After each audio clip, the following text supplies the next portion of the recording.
ناظرین السلام علیکم ورحمۃ اللہ وبرکاتہ۔ بسم اللہ الرحمن الرحیم۔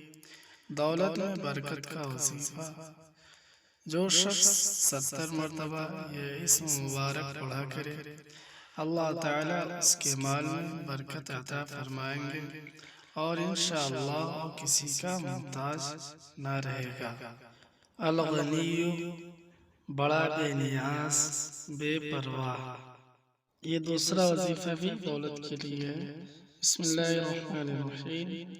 جو شخص روزانہ صبح نماز کے بعد اس اسم مبارک کو کثرت سے پڑھے، اللہ تعالیٰ اسے غنی فرما دیں گے۔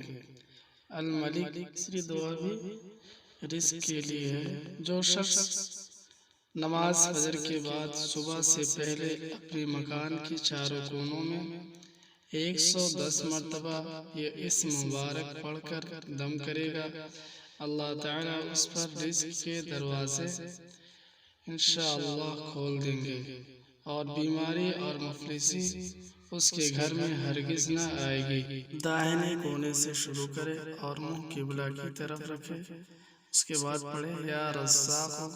اس کو آپ نے 110 مرتبہ پڑھنا ہے اور چاروں کونوں میں اس کو پھونکنا ہے۔ انشاءاللہ آپ کے گھر میں کوئی بیماری اور مفلسی نہیں آئے گی۔ پیارے دوستو، اگر آپ ہمارے چینل پہ نئے ہیں تو ہمارے ویڈیو کے نیچے سرخ بٹن دبا کر ہمارے چینل کو سبسکرائب کریں اور گھنٹی والا بٹن دبا کر آل کریں تاکہ ہمارے ہر نئی آنے والی ویڈیو کا نوٹیفیکیشن آپ کو ملتا رہے۔ ہمارے ویڈیو کو لائک کریں، شیئر کریں، کمنٹ کریں۔ ملتے ہیں اگلی ویڈیو میں، تب تک کے لیے الوداع۔ السلام۔